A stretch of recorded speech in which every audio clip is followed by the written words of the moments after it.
الحمد لله رب العالمين والصلاة والسلام على سيد الأنبياء والمرسلين أما بعد فأعوذ بالله من الشيطان الرجيم بسم الله الرحمن الرحيم الصلاة والسلام عليك يا رسول الله وعلى آلك وصحابك يا حبيب الله الصلاة والسلام عليك يا نبي الله وعلى آلك وصحابك يا نور اللہ۔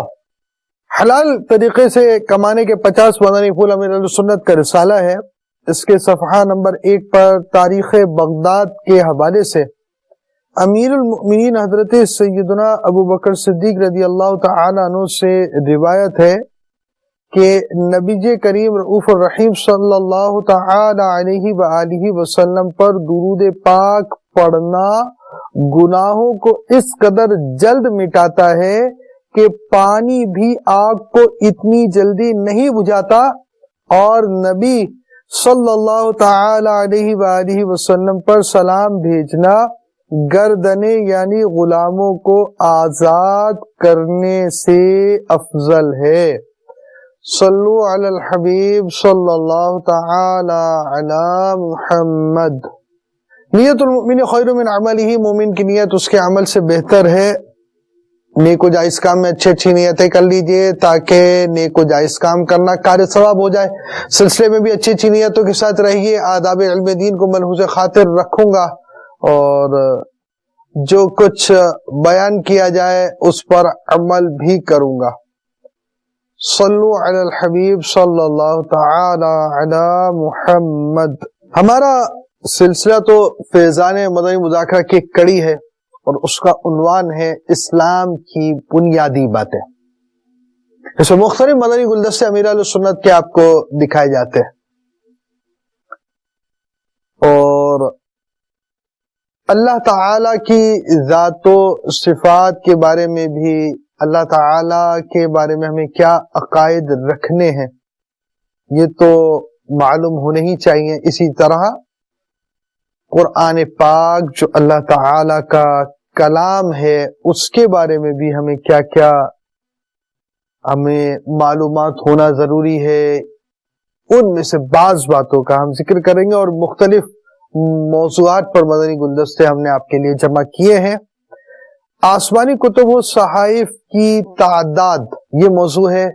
آئیے آپ کو مدنی گلدستہ دکھاتے ہیں۔ اللہ تعالیٰ نے کتنے کتب و صحائف نازل فرمائے؟ السلام علیکم ورحمۃ اللہ وبرکاتہ۔ وعلیکم السلام ورحمۃ اللہ وبرکاتہ۔ کتب اور صحائف 104 ہے۔ جواب درست ہے، ویسے جواب یہ کمزور درست، صحائف نہیں ہے، صحائف صحائف صحائف۔ آسمانی کتب و صحائف کی تعداد کے بارے میں آپ نے سنا۔ اب ہم قرآن مجید فرقان حمید پر ہی عمل کیوں کرتے ہیں؟ آئیے مدنی گلدستہ دیکھتے ہیں۔ میرا نام محمد سائم متاری ہے۔ آپ کے بارگاہ میں یہ سوال عرض ہے کہ ہمارے پر 4 کتابیں نازل ہوئی، تورات، زبور، انجیل، قرآن مجید۔ ہم تورات، زبور، انجیل کو چھوڑ کر صرف قرآن پاک کیوں پڑھتے ہیں؟ ہمارے اوپر نازل ہوئی 4، انبیاء کے اوپر نازل ہوئی، انبیاء کرام کے اوپر نازل ہوئی۔ تو پھر ہم ان تینوں کو چھوڑ کر قرآن کریم پر کیوں عمل کرتے ہیں؟ جی جتنے انبیاء کرام تشریف لائے سب برحق حق حق حق، سب پر ایمان لانا کمپلسری۔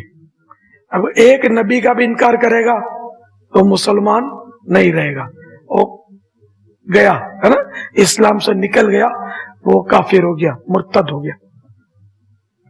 اسی طرح آسمانی کتابیں، یہ 4 مشہور کتابیں آسمانی، اس کے علاوہ اور بھی صحائف، صحائف جمع صحیفہ کی یعنی اوراق وغیرہ، یہ بھی نازل ہوئے، سمجھے؟ تو ان سب پر بھی ایمان ہے۔ اللہ تعالیٰ کا وہ بھی کلام ہے، اور قرآن کریم میں بھی یہ بھی اللہ کا کلام ہے۔ تو جب تک اللہ تعالیٰ نے ان پر عمل کرنے کی اجازت دی تو ان پر عمل کرنا کمپلسری تھا، فرض تھا۔ اب وہ جو دین تھے ہے نا، وہ اس وقت تک کے لیے تھے۔ اب جب پیارے آقا صلی اللہ تعالی علیہ وآلہ وسلم تشریف لائے تو اب یہ حکم ہوا کہ اب یہ جو فرمائے وہ کرنا ہے نا. تو اب ہم یہ کرنے کے پابند ہیں. اب ہم انجیل، توریت، زبور یہ ساری کتابیں بھی حق، لیکن اب ہم کو اللہ اور رسول کا حکم جو ہے نا وہ ماننا ہے. اب کوئی دوسری کتاب نہیں آئے گی، نہ اب کوئی نبی آئے گا. تو اب یہ قرآن کریم یہ بس اس پر ہم کو عمل کرنا ہے. اب تو رد و بدل بھی وہ کر دیا ہے لوگوں نے، اس میں ملاوٹ کر دی ہے. تو جو ملاوٹ کی ہے وہ غلط ہے. جو اللہ کے حکم اس میں اصل جو کلام اللہ ہے اس پر ہمارا ایمان ہے. تو اس لیے اب ہم ایک ایک کی چھانبین کرنا کہ کون سی ملاوٹ ہے ہم پر کوئی فرض نہیں ہے. کہ ہم نے یہ کہ منزل من اللہ، جو اللہ کی طرف سے نازل کیا گیا، آمنا و صدقنا، ہم نے اس پر ایمان لائے، ہم نے اس کی تصدیق کی کہ وہ رائٹ ہے، ہمارا ایمان ہے اس میں. اب کوئی دوسری کتاب نہیں آئے گی، نہ اب کوئی نبی آئے گا. تو اب یہ قرآن کریم یہ بس اس پر ہم کو عمل کرنا ہے. تو قرآن مجید فرقان حمید جس طرح نازل ہوا اس طرح ہے. باقی آپ نے اس مدنی گلدستے میں دیکھا اب کوئی نیا نبی نہیں آئے گا، اور امیر سنت نے ہمیں یہ مدنی پھول عنایت فرمائے. قرآن پاک کس مہینے میں نازل ہوا اور اس وقت حضور انور صلی اللہ تعالی علیہ وآلہ وسلم کی عمر شریف کتنی تھی؟ مدنی گلدستہ دیکھیے. قرآن کریم کون سے مہینے میں نازل ہوا؟ مدنی منصورہ ملے گا. چلیں جی، رمضان المبارک میں. رمضان المبارک میں. جی جواب بالکل درست ہے. وہ آسان سا سوال واپس سے لے لیتے ہیں. سبحان اللہ، سبحان اللہ. سرکار صلی اللہ تعالی علیہ وآلہ وسلم پر جب قرآن کریم نازل ہوا اس وقت ظاہری عمر شریف کتنی تھی؟ 40 سال. 40 سال. جواب درست ہے. صلو علی الحبیب صلی اللہ تعالی علی محمد. کچھ اس طرح کے دلچسپ سوالات بھی مدنی مذاکروں کے اندر ہوتے رہتے ہیں، اور اس دلچسپ سوالات میں بھی دلچسپ اور اہم معلومات ہمیں حاصل ہوتی رہتی ہے. قرآن کریم میں ہر چیز کا بیان ہے. مدنی گلدستہ دیکھتے ہیں. قرآن پاک کے اندر ہر خشک اور تر چیز کا بیان ہے، لیکن ہمیں ہر چیز کا بیان واضح طور پر نہیں ملتا. برائے کرم وضاحت فرما دیجیے. اس میں تو کوئی شک نہیں ہے کہ قرآن کریم میں ہر خشک و تر کا بیان ہے. تبیان لکل شیء، اس میں ہر چیز کا بیان ہے. ہمیں نہ ملنا یہ تو کوئی دلیل نہیں ہے. ہم نے اللہ کو نہیں دیکھا اور کسی نے نہیں دیکھا سوائے پیارے آقا صلی اللہ تعالی علیہ وآلہ وسلم کے، کہ آپ صلی اللہ تعالی علیہ وآلہ وسلم نے سر کی آنکھوں سے دیکھا، ایسا کسی نے نہیں دیکھا. پھر یؤمنون بالغیب، نہ غیب پر ایمان لانا. تو اللہ تعالیٰ تو غیب الغیب ہے. پھر جنت دوزخ ہم نے نہیں دیکھی، ایمان لانا شرط ہے. اگر کوئی بولے کہ میں نے جنت نہیں دیکھی اس نے نہیں مانتا تو کافر ہو جائے گا، مسلمان ہو ہی نہیں سکتا. ایسی بہت ساری ضروریات دین جو ہے. تو بہرحال یہ کہ ہمیں نظر نہ آنا یہ نہ ہونے کی دلیل نہیں ہے. یعنی کسی چیز کا ظہور نہ ہونا، ہم پر کسی چیز کا ظاہر نہ ہونا، اس کے نہ ہونے کی دلیل نہیں ہے. ہمارے پاس علم کتنا، ہم کو آتا جاتا کیا. البتہ صحابہ کرام علیہم رضوان کے ایسے اقوال موجود ہیں کہ ہماری اونٹ کی رسی بھی گم جائے تو ہم قرآن کریم سے تلاش کر لیں گے، وغیرہ وغیرہ. اس طرح کے کئی اقوال ملتے ہیں. الحمدللہ قرآن کریم یہ مکمل ضابطہ حیات ہے، ہر طرح سے کمپلیٹ ہے. یہ اللہ کا کلام ہے اور اس میں ہر چیز کا بیان ہے. آمنا و صدقنا، ہم اس پر ایمان لائے، ہم نے اس کی تصدیق کی کہ یہ رائٹ ہے. واللہ تعالی اعلم ورسولہ اعلم عز وجل وصلی اللہ تعالی علیہ وآلہ وسلم. صلو علی الحبیب صلی اللہ تعالی علی محمد. قرآن مجید فرقان حمید میں ہر چیز کا بیان ہے، اور ساتھ ہی ساتھ قرآن مجید فرقان حمید کے ہر حرف کو ماننا ضروری. آئیے مدنی گلدستہ دیکھتے ہیں.